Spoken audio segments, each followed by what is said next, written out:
Hi there, I'm John Green. This is Crash Course World History, and today we're going to talk about Islam, which, like Christianity and Judaism, grew up on the east coast of the Mediterranean. But unlike Christianity and Judaism, it's not terribly well understood in the West. For instance, you probably know what this is, and what this is, you probably don't know what that is.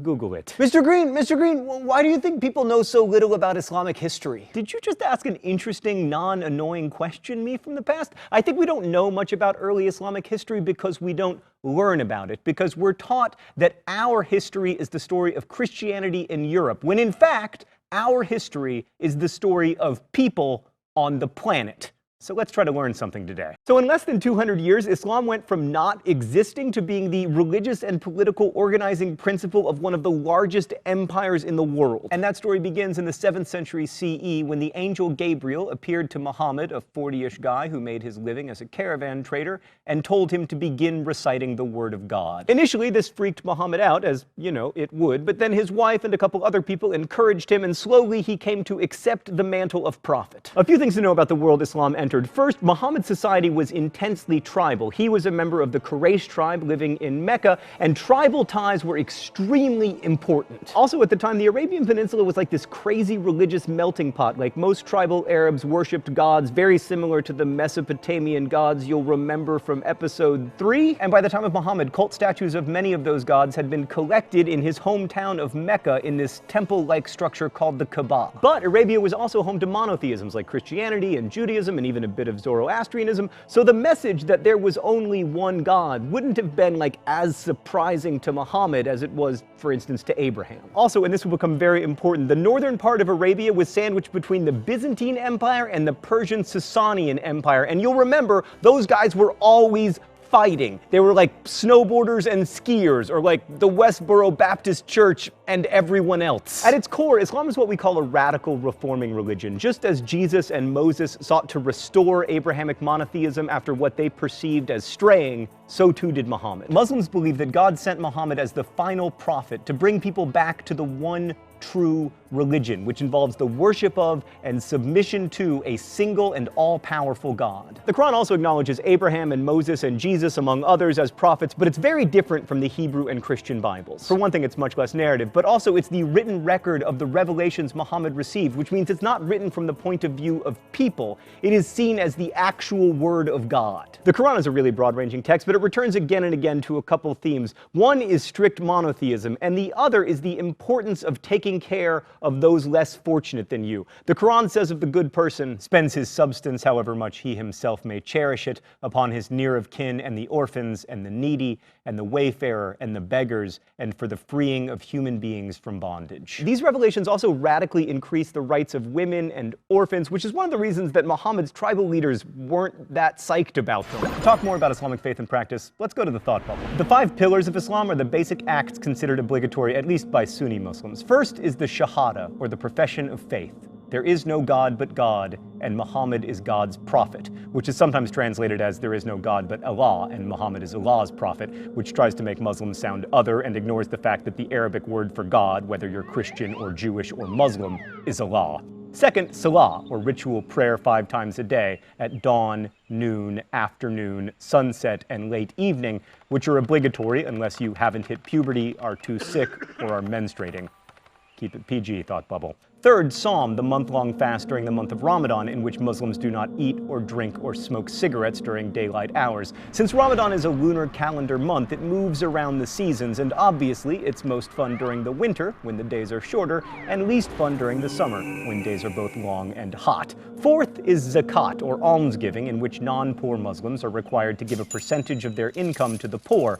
And lastly, Hajj, the pilgrimage to Mecca that Muslims must try to fulfill at least once in their lives, provided they are healthy and have enough money. And there's also more to understanding Islam than just knowing the Quran. Like Judaism with its Talmud and Christianity with its lives of saints and writings of church fathers, Islam has supplementary sacred texts, chief among which is the Hadith, a collection of sayings and stories about the Prophet. Thanks, Thought Bubble. One more thing about Islam. Like Christianity and Judaism, it has a body of law, You might have heard of it. It's called Sharia. Although we tend to think of Sharia as a single set of laws that all Muslims follow, that's ridiculous. There are numerous competing ideas about Sharia, just as there are within any legal tradition. So people who embraced this worldview were called Muslims because they submitted to the will of God, and they became part of the Ummah, or community of believers. Being part of the Ummah trumped all other ties, including tribal ties, which got Muhammad into some trouble and brings us, at last, back to history. So as Muhammad's following in Mecca grew, the Ummah aroused the suspicion of the most powerful tribe in Mecca, the Quraysh. And it didn't matter that Muhammad himself was born into the Quraysh tribe, so the Quraysh forced Muhammad and his followers out of Mecca in 622 CE, and they headed to Yathrib, also known as Medina. This journey, also known as the Hijra, is so important that it marks year zero in the Islamic calendar. In Medina, Muhammad severed the religion's ties to Judaism, turning the focus of prayer away from Jerusalem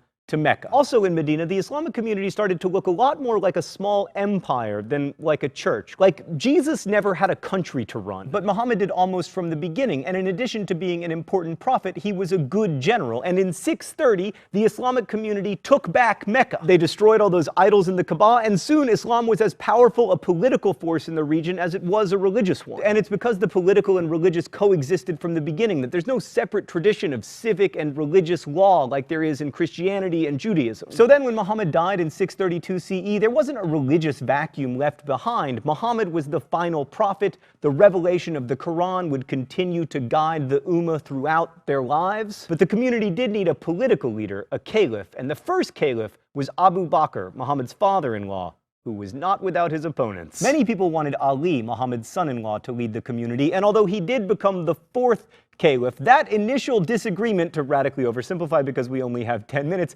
began the divide between the two major sects of Islam, Sunni and Shia. And even today, Sunni Muslims believe Abu Bakr was rightly elected the first caliph, and Shia Muslims believe it should have been Ali. To Sunnis, the first four caliphs, Abu Bakr, Umar, Uthman, and Ali, are known as the rightly guided caliphs, and many of the conservative movements in the Islamic world today are all about trying to restore the Islamic world to those glory days. Abu Bakr stabilized the community after Muhammad's death and began the process of recording the Quran in writing, and started the military campaigns against the Byzantine and Sasanian empires that within 116 years would allow the Islamic Empire to go from this to this. His successor Umar was both an uncommonly good general and a brilliant administrator, but like so many other great men, he proved terrible at avoiding assassination, which led to the Caliphate of Uthman, who standardized the Quran and continued both his predecessor's tradition of conquest and his predecessor's tradition of getting assassinated. Then Ali finally got his turn as caliph, but his ascension was very controversial, and it ultimately led to a civil war, which eventually led to the emergence of Uthman's tribe, the Umayyads, as the dynasty that would rule over an ever-expanding Islamic empire for more than 100 years. It's common to hear that in these early years Islam, quote, spread by the sword, and that's partly true, unless you are,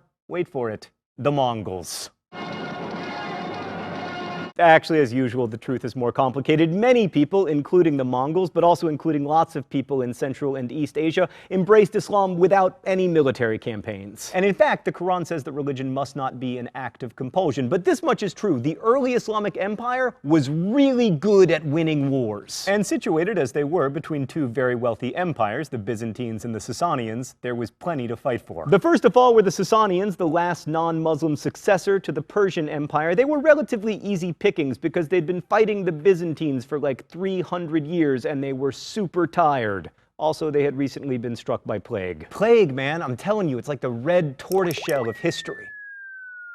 But in those early days, they did pry away some valuable territory like Egypt and the Holy Land, and then eventually they got into Spain, where various Muslim dynasties would entrench themselves until being expelled in 1492. But as good as they were at making war, it's still tempting to chalk up the Arab success to, you know, the will of God. And certainly a lot of the people they conquered felt that way. Wars in this part of the world didn't just pit people against each other, they also pitted their gods against each other. So while the Islamic Empire didn't require its subjects to convert to Islam, their stunning successes certainly convinced a lot of people that this monotheism thing was legit. Once again, John Green proving super hip to the slang of today's young'uns. So in a period of time that was, historically speaking, both remarkably recent and remarkably short, a small group of people from an area of the world with no natural resources managed to create one of the great empires of the world world and also one of its great religions. And that very fact may be why people of Western European descent remain largely ignorant about this period. Not only were the Muslims great conquerors, they spawned an explosion of trade and learning that lasted hundreds of years. They saved many of the classic texts that form the basis of the so-called Western canon while Europe was ignoring them, and they paved the way for the Renaissance. While it's important to remember that much of the world between Spain and the Indus River wasn't Arabized, most of it was so thoroughly Islamized that these days we can't think of the world we now call the Middle East without thinking of it as Islamic. Like perhaps the greatest testimony to Islam's power to organize people's lives and their communities is that in Egypt, 5 times a day, millions of people turn away from the pyramids